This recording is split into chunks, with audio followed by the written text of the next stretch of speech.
I didn't know it yet, but the meeting I was about to walk into would end with me holding a document that could get me fired within 30 days, built entirely out of complaints from coworkers who, as far as I could tell, had never actually said a word against me.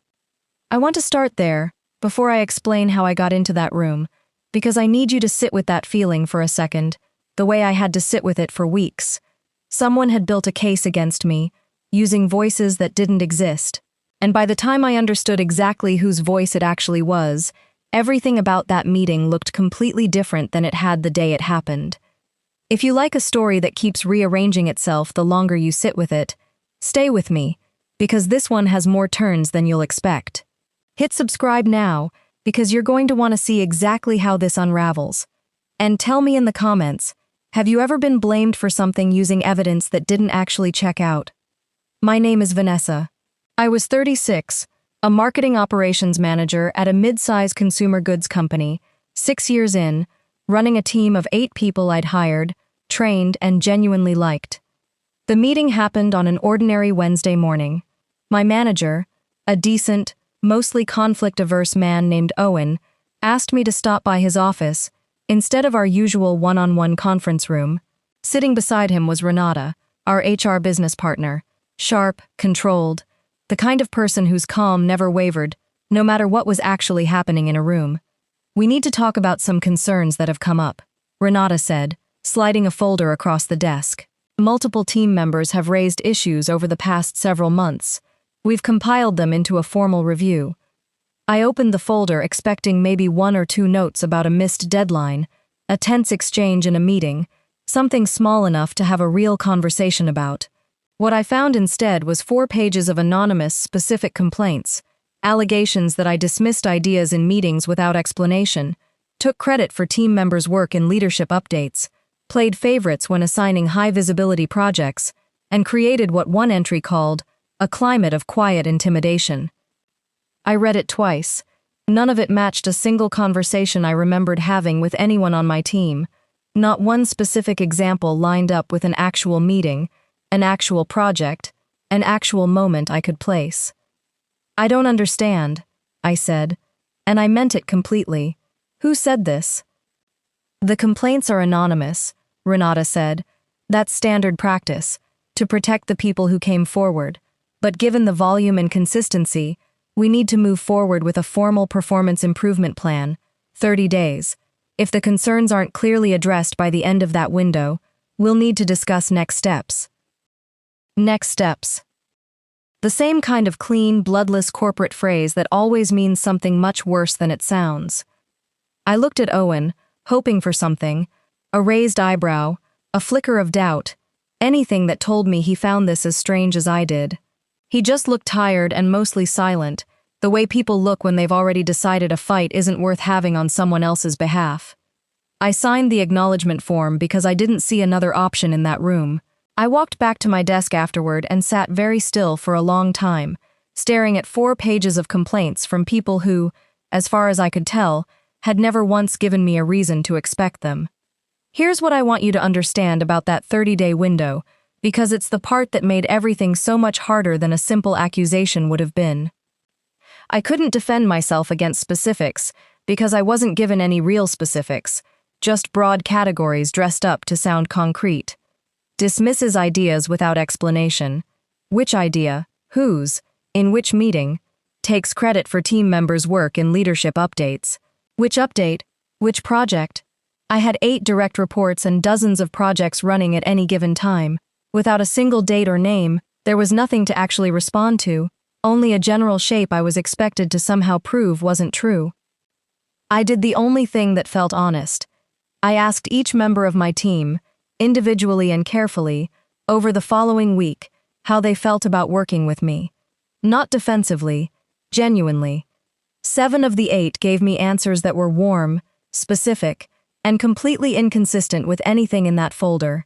One person mentioned, unprompted, a project I'd specifically made sure to credit her for in a leadership meeting 3 weeks earlier, the exact opposite of one of the anonymous allegations. The 8th person was different. Her name was Isabel, the newest hire on my team, someone I had personally mentored for the better part of a year, someone I'd pushed hard to get promoted into a role she genuinely deserved. When I asked her the same question, she got quiet in a way that felt different from everyone else. Not defensive, exactly. Careful. Like she was choosing her words around something she didn't fully want to say out loud. "Everything's been good," she said finally. "Why do you ask?" I didn't tell her about the folder. Something in the careful way she'd answered made me hold back, though I couldn't have told you exactly why at the time. I spent the better part of 2 weeks convinced it had to be Isabel. It fit a certain shape I understood, even if I didn't like understanding it. The newest hire, promoted quickly, perhaps feeling more pressure to prove herself than she let on, perhaps resentful in ways she'd never shown me directly. I started replaying every interaction we'd had over the past year, looking for a moment I might have missed, a project she'd wanted that went to someone else, a piece of feedback I'd given too bluntly, anything that could explain 4 pages of complaints landing right after her hesitation in that hallway conversation. I was wrong, and the way I found out I was wrong changed the entire direction of this story. I finally worked up the nerve to ask Isabel directly, gently, over coffee away from the office. "I need to ask you something, and I need you to be honest with me. Did you file a complaint about me with HR?" She looked genuinely confused. "No. Why would you think that?" "There's a formal review," I said. "Anonymous complaints. I've been trying to figure out who they came from." Her face changed slowly, the way someone's does when a piece falls into place they didn't want to see. "About 3 months ago, Renata pulled me into a private meeting. She asked how things were going on the team.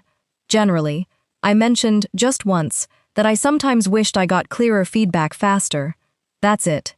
That was the whole conversation. She thanked me and said it was helpful context." Helpful context. One small, ordinary, completely reasonable piece of feedback, the kind any manager gets from any employee at some point, apparently transformed, somewhere between that conversation and the folder on Owen's desk, into 4 pages of specific, damning allegations attributed to multiple team members. I want to slow down here, because understanding exactly how one small comment became 4 pages of fabricated testimony is the part of this story that actually matters. I requested, through official HR channels, to see the raw source material behind the complaints, not summaries, the actual original notes, citing my right under company policy to understand the basis of a formal performance action. Renata resisted for almost a week, citing confidentiality. I persisted, calmly, in writing, each time. Eventually, under pressure from someone above her that I wasn't fully aware of yet, she produced a single shared document, and in her haste to hand it over, she'd exported it with its version history still intact. That version history told me everything the 4 anonymous voices never could. Every single entry in that folder had been typed by the same author, on the same laptop, across 4 separate late-night editing sessions spanning 6 weeks. Not 4 different complaints from 4 different people. One person, writing in 4 slightly different voices, revising and expanding a single offhand comment from Isabel into an entire fabricated pattern of grievances. The author listed in that document's metadata was Renata. Here's the twist underneath the twist, the part that took me the longest to understand, because on the surface, it made no sense. Why would an HR business partner invent complaints against a manager with no obvious personal conflict between us? The answer had nothing to do with me personally. It had to do with headcount. I found out, later, through a conversation I wasn't technically supposed to be part of, that the company was quietly planning a round of layoffs 2 quarters out, a fact that hadn't been announced yet, and wouldn't be for months. Renata's department had been given aggressive targets for reducing headcount cost without triggering the kind of severance obligations that came with a straightforward layoff. A documented performance improvement plan, followed by a termination for cause, carries none of the severance or unemployment obligations that a layoff does. I wasn't targeted because I'd done anything wrong. I was targeted because my salary, at my level, made me a convenient number on a spreadsheet somewhere, and a fabricated paper trail of performance issues was simply the cheapest, quietest way to remove that number without the company having to pay what it would otherwise owe me.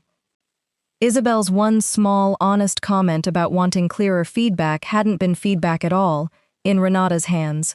It had been raw material, the one true thread she needed to make an entirely invented case look credible enough to survive a legal review if I ever pushed back.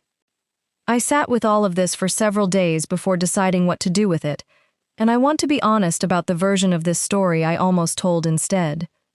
Part of me wanted to go straight to Renata directly, alone, and make her explain herself to my face. I wanted that confrontation badly, the specific kind of satisfaction that comes from watching someone's composure crack in real time. I didn't do that, and I'm glad, because I'd learned enough by that point to understand exactly how that confrontation would go, quietly, privately, with no witnesses and no record, in a system where she still controlled every official channel I'd need afterward. A private confrontation wouldn't clear my name. It would just give her time to cover the one mistake she'd already made. Instead, I did something slower and much harder. I built a clean, factual timeline. Isabel's actual conversation, dated. The document's version history, dated. The layoff planning timeline I'd learned about, dated. And I requested a meeting not with Renata, and not with Owen, but with the company's chief people officer directly, a woman named Marion I'd met exactly twice in 6 years. Marion read through everything in near silence, the same unreadable calm I'd come to recognize as the specific quiet of someone doing real math in their head.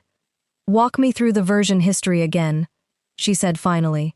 "You're telling me this document was authored entirely by one person, across 4 sessions, and attributed to multiple anonymous team members." "That's what the metadata shows," I said. "I didn't alter anything. I just asked to see the original file instead of a summary." She was quiet for a long moment. "And you believe this connects to the headcount targets for this quarter?" "I believe the timing does," I said carefully. "I'm telling you what I know. I'll let you draw your own conclusions about why." Marion asked me to leave the documents with her and said she'd be in touch within the week. I left that meeting with no idea what would actually happen next, and I want to be honest that the uncertainty of those following days was almost harder than the 30-day performance plan itself had been. I'd handed over everything I had. I had no control left over what happened to it. 6 days later, Owen asked me to stop by his office again. The same office, the same 2 chairs, except this time, Renata wasn't in either of them. "The performance improvement plan has been rescinded," he said, sliding a single page across the desk, considerably shorter than the one that had started all of this. "Effective immediately. I'm sorry, Vanessa. I should have pushed back harder when I first saw that folder. I didn't, and that's on me." I asked, carefully, what had happened to Renata. Owen chose his words the way people always do when they know more than they're allowed to say. "She's no longer with the company. That's what I can tell you." Here's what actually stayed with me, more than the relief of watching that folder get rescinded. I spent 30 days trying to defend myself against complaints that didn't exist, because the moment I was accused, the burden of proof had quietly shifted onto me, instead of onto the person making the accusation. That's a specific, exhausting kind of unfairness, being asked to disprove something vague, built by someone who never had to show their work until I finally forced the question. I want to be honest about something else too. The only reason I ever found the truth was that I asked for the original source material instead of accepting a summary, and I kept asking, calmly, in writing, even when it would have been easier to just accept the folder as fact and hope 30 days of quiet compliance would make it go away. If you're ever handed vague, unspecific accusations at work, with no dates, no names, no concrete examples, that vagueness itself is information. Real complaints usually come with details. Fabricated ones rely on staying general enough that you can never quite disprove them. The person I suspected first, Isabel, had done nothing wrong at all. She'd simply said one honest, ordinary thing to someone who turned it into a weapon without her knowledge or consent. I've thought about that a lot since. The person closest to the damage isn't always the person who caused it. Sometimes they're just the only true thread available to someone building something false around them. If you're sitting with a vague accusation right now that doesn't quite add up, I'm not telling you every unclear complaint hides a conspiracy behind it. Most workplace friction really is just ordinary friction. But if something feels engineered, if the specifics never quite arrive no matter how many times you ask, don't accept the folder as the whole story. Ask for the source. Ask for the dates. Ask until someone either shows you real evidence or runs out of road trying to invent it. Did you suspect Isabel too, the way I did, or did you already sense it was someone else entirely? Tell me exactly where you started doubting my first guess. I read every single comment, and I promise you, this room is full of people who've been handed a folder that didn't add up. If this story kept turning in ways you didn't expect, hit subscribe. The next one might turn somewhere you really don't see coming.